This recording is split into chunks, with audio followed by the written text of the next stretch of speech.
Hello, hello, hello, hello, hello, hello, hello, hello. Hey, it's me, Blue Bowie, and welcome back to another Minecraft video. Woo! Woo!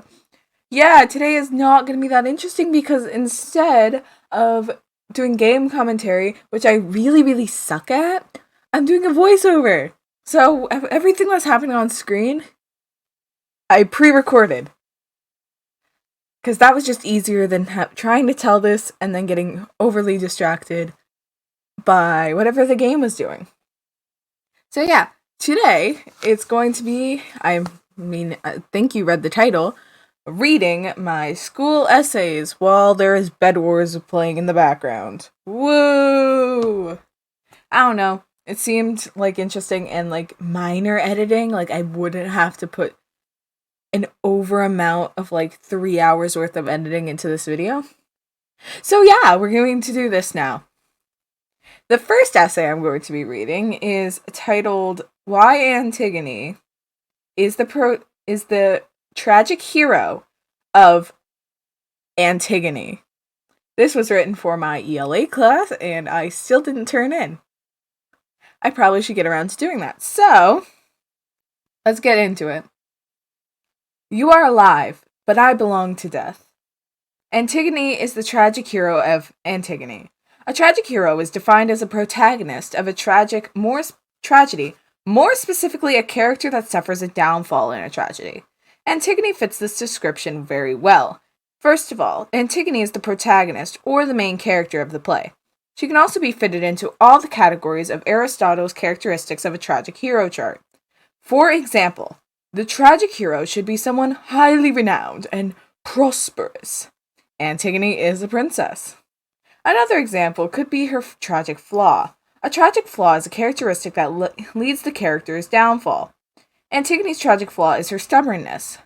This being told in a lot of the things she does in the play. That's not actually written in there.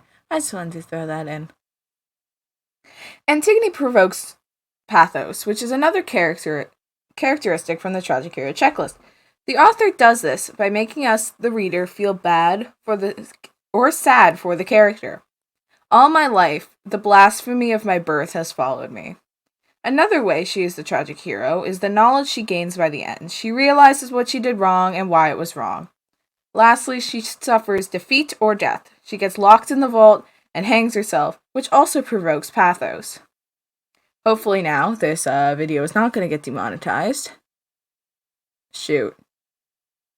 Anyway, it's educational. People tend to argue that Creon is actually the tragic hero of Antigone, but this is just not correct. The truth is that he fits into all checkboxes but one, his defeat or death. Did Creon die? No. Was he defeated? Not technically.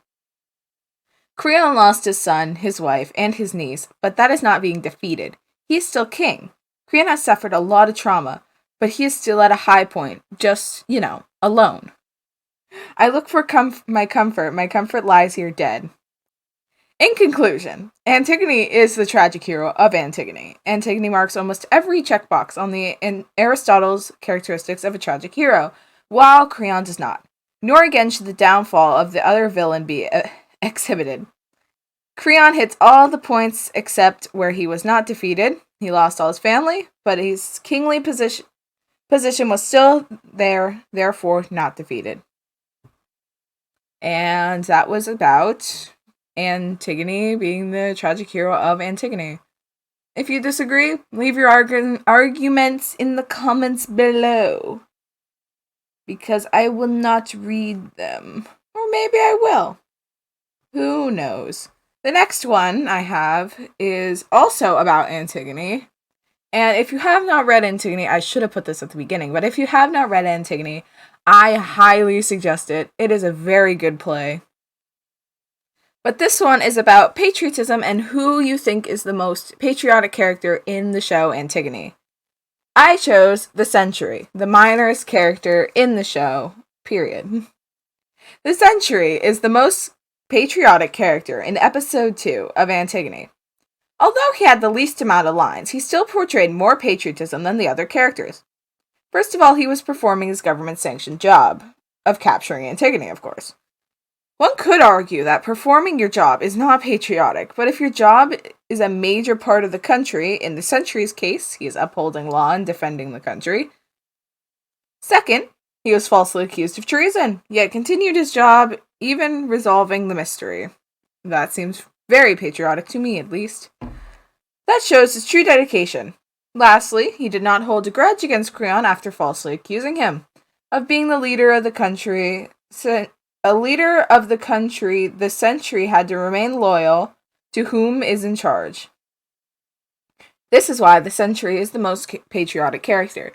And I wrote a counter-argument to a lot of arguments people also put. I wasn't supposed to, but I did. And I didn't submit it for anything. Antigone is not the most patriotic character in Antigone. Antigone has gone against the country multiple times, gone against the ruler of the country multiple times, and actively disobeys laws. She works for herself, and only herself, maintaining God's law and not the law of the country. And that was it. Also, I would like to also say, Antigone is a very good show. Please read it. Please read it. None of this makes sense unless you read it. Let's see, one more. This is not even an essay, but it's just a question I had to answer in like 2 short sentences. Creon reminds me of Donald J. Trump. A bit full of himself and working to ensure his own power. That was a question I had to answer. Who does one character remind you of as a real life version? Yeah. Let's read one of my health essays. This one is about smoking and effects. So, throw up a PSA, trigger warning, this is about smoking. So yeah, here we go. Smoking can have long-term effects on you, but while you're pregnant, it can have lasting effects on an unborn child, as well as yourself. It is an extremely dangerous habit that is overpopularized through the media, unlike how glamorous the movies make it, it's really not the same.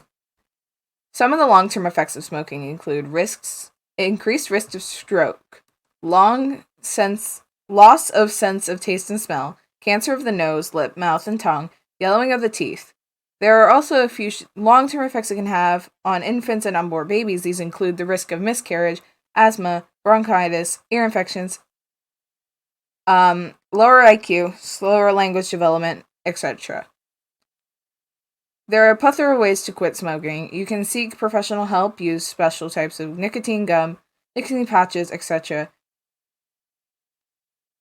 In my own and several others' opinions, the risks outweigh whatever pros you think there is to smoking. If you are socially anxious, no one will like you if you smoke. Did I write that? If you are anxious, no one will like you if you smoke. Please consider quitting and remember you're losing 10 years of your life. Wait, did I submit this? I did! Okay. I don't know what audience I was trying to capture with that line. But yeah, those are my school essays. I'd wish you all a very pleasant evening. And goodbye!